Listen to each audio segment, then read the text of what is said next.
crafty friends, it's Andrea from Prairie Sky Paper Crafts, your Stampin' Up! Demonstrator in Manitoba. Today we are casing this card, which is on page 117 of the 2022 to 2023 annual catalog.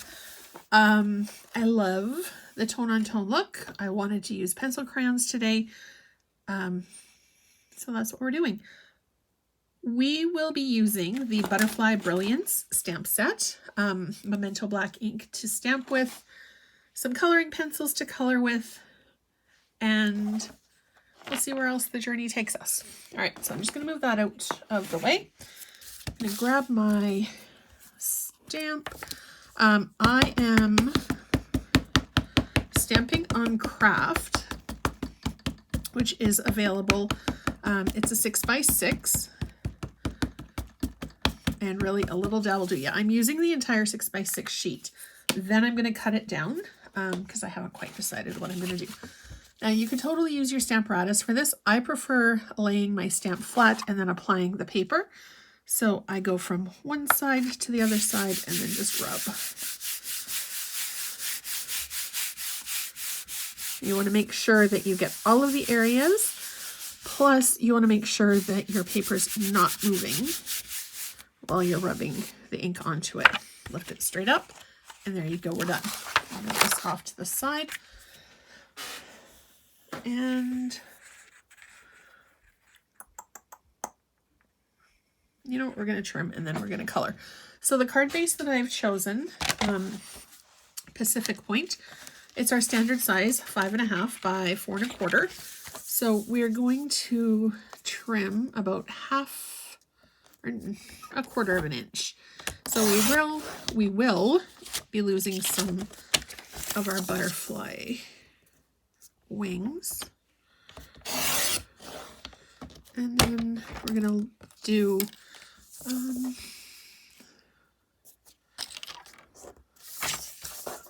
5 1/4 for this one. There. All right, so we've got our butterfly done. Now we're just going to color. Because I'm using Pacific Point as our base, I do have Pacific Point ink. I have also pulled Melon Mambo and Rich Razzleberry. Because this is a little bit of a vintage kind of looking technique, I'm not looking for perfection for my coloring. Not that I ever really do, but we're just going to kind of very lightly go over just to give a little bit of color. And then we're going to grab a blender pen. And then add a little bit of blending. I just want really faint color, which is why I don't even know how well you can see that. I'm not going super hard. I'm literally just light pressure, adding a little bit of color. We'll do this little one in Mambo. You can see I'm not being too terribly fussy with where the color is going either. Because again, quick and dirty. I think I'm going to do this one.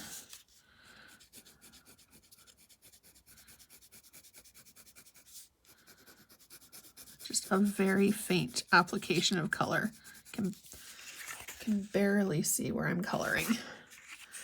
So I'll do Rich Razzleberry on that one. Rich Razzleberry on this guy.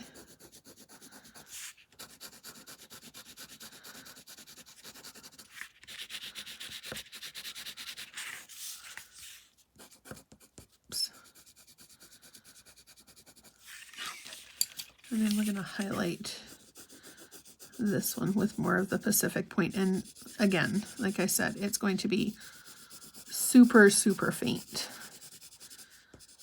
Now, one of the things that I love about Kraft cardstock, you can also use white. I mean, my white pencil crayon hardly ever gets any use because It doesn't really show up on very many colors, but kraft, it shows up beautifully, and also black or the dark grays. Now you do want to have a light touch when you're using the blender pen, especially since we stamped over it with Memento, which is a water-based. So you do want to make sure that you're not smudging the black too terribly much. But because this is a vintage look, and I kind of want to have that darker, muddled kind of a tone,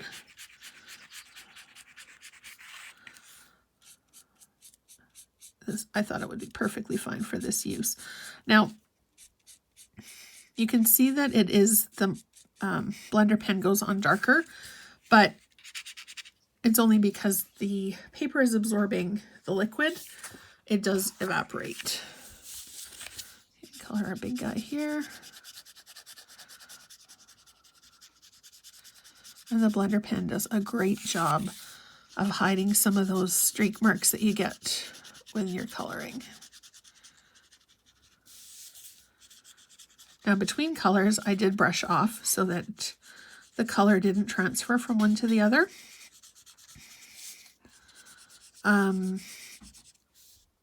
But if you're working with similar colors, it's really not that imperative that you do that.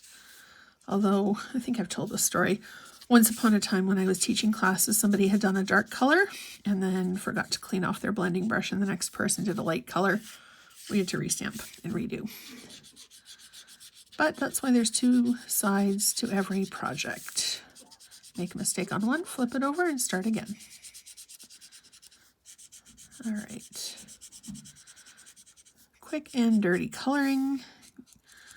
Just the way I like it. Now this week over on my VIP page, as well as later in the week here on YouTube, I am going to be doing a feature for Stampin' Blends. So we're going to be doing some coloring techniques with the alcohol ink. Now, if you love any of the products that you've seen me use here, put them on your wish list. And if you're in Canada and would like some help with your order, please let me know. I am always happy to assist, or even if you have product questions, I'm here to help. So we've got our butterfly. We're going to bring in our card. I don't usually use colored bases, but lately it seems to be a bit of a kick that I'm on. It's just something a little bit different and a little bit fun. I'm going to use a little bit more than I normally do. And just going to put that just like that. Give it a push. Sometimes I like to flip it over to make sure it's really well adhered, because I don't want the image to smudge. It likely won't, but better safe than sorry in my head. I wonder. This is a piece of the new designer series paper, Gnomes, which is coming out in the mini that starts on Friday, July 1st. Do I want to add this? I'm not sure. You know what? Maybe we'll add it on the inside. And I kind of like that it's a little bit of a different shape. So I was fussy cutting for some card kits, which is why it's a little bit wonky. I'm going to do that. Lay that there. And then again, something I rarely do. I'm just going to trim it with scissors so that it's flush. Okay, now let's see what kind of a sentiment we're going to put on this guy.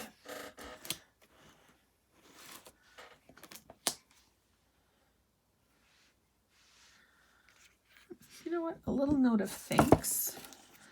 And I happen to have Pacific Point ink on my desk.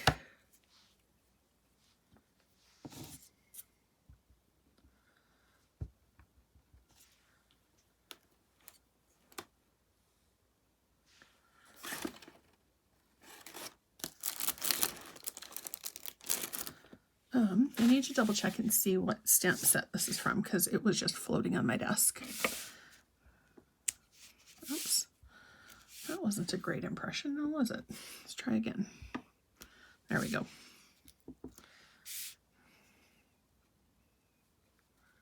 Straight up, straight down, as always.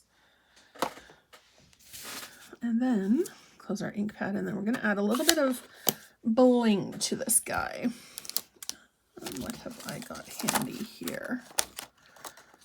You know what? We're going to use the In Color Matte Dots. I am absolutely loving these. I've used them for so many projects. I think we're going to stick to the blues. Starry Sky.